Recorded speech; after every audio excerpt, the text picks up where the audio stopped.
വൈദ്യുതി വകുപ്പ് മന്ത്രി എം മണിയെ നെഞ്ചുവേദനയെ തുടർന്ന് ആശുപത്രിയിൽ പ്രവേശിപ്പിച്ചു. ആദ്യം ആലപ്പുഴയിലെ ജനറൽ ആശുപത്രിയിൽ പ്രവേശിപ്പിച്ച മന്ത്രിയെ പിന്നീട് വണ്ടാനം മെഡിക്കൽ കോളേജിലേക്ക് മാറ്റുകയായിരുന്നു. കൂടുതൽ വിവരങ്ങളുമായി ഷൈജു ഉണ്ട് ആലപ്പുഴയിൽ നിന്നും. ഷൈജു, എപ്പോഴായിരുന്നു സംഭവം? വിവരങ്ങൾ എന്താണ്? സുഹൈല, അല്പസമയങ്ങൾക്ക് മുമ്പാണ് മന്ത്രി കൊല്ലത്തു നിന്നും എറണാകുളത്തേക്കുള്ള യാത്രാമധ്യയാണ് അദ്ദേഹത്തിന് നെഞ്ചുവേദന ഉണ്ടായത്. ഇതിനെ തുടർന്ന് അദ്ദേഹത്തിന്റെ വാഹനം വളരെ വേഗത്തിൽ തന്നെ ആലപ്പുഴ ജനറൽ ആശുപത്രിയിൽ എത്തിച്ചെങ്കിലും ECG യിൽ ചെറിയ വേരിയേഷൻ കണ്ടതിനെ തുടർന്ന് ആലപ്പുഴ മെഡിക്കൽ കോളേജിലേക്ക് കൂടുതൽ പരിശോധനകൾക്കായി വിടുകയായിരുന്നു.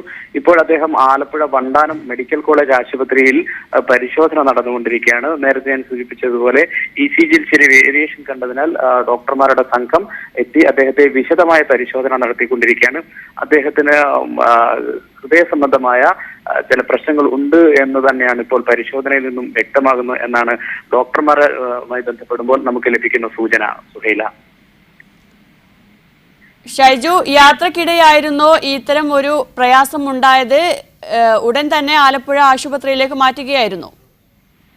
സുഹൈല, അദ്ദേഹത്തോടൊപ്പമുള്ള പാർട്ടി പ്രവർത്തകരായാണ് നമ്മളിപ്പോൾ ബന്ധപ്പെട്ടപ്പോൾ നമുക്കറിയാൻ കഴിഞ്ഞ അദ്ദേഹം കൊല്ലത്ത് നിന്ന് എറണാകുളത്തേക്കുള്ള യാത്രാമധ്യയാണ് ഇത് സംഭവിച്ചിരിക്കുന്നത് എന്നാണ്. ഏതായാലും തുടക്കത്തിൽ തന്നെ അദ്ദേഹത്തെ ജനറൽ ആശുപത്രിയിലേക്കാണ് കൊണ്ടുവന്നത്. അതിനുശേഷം ആണ് അദ്ദേഹത്തെ ആലപ്പുഴ വണ്ടാനം മെഡിക്കൽ കോളേജ് ആശുപത്രിയിൽ കൂടുതൽ പരിശോധനകൾക്കായി കൊണ്ടുവരികയായിരുന്നു. അദ്ദേഹം ഇപ്പോൾ അത്യാഹിത വിഭാഗത്തിൽ ഡോക്ടർമാരുടെ സംഘം പരിശോധിച്ചുകൊണ്ടിരിക്കുകയാണ്. വൈദ്യുതി വകുപ്പ് മന്ത്രി എം മണിയെ നെഞ്ചുവേദനയെ തുടർന്ന് ആശുപത്രിയിൽ പ്രവേശിപ്പിച്ചിരിക്കുന്നു. ആദ്യം ആലപ്പുഴയിലെ ജനറൽ ആശുപത്രിയിൽ പ്രവേശിപ്പിച്ച മന്ത്രിയെ പിന്നീട് വണ്ടാനം മെഡിക്കൽ കോളേജ് ആശുപത്രിയിലേക്ക് മാറ്റുകയായിരുന്നു.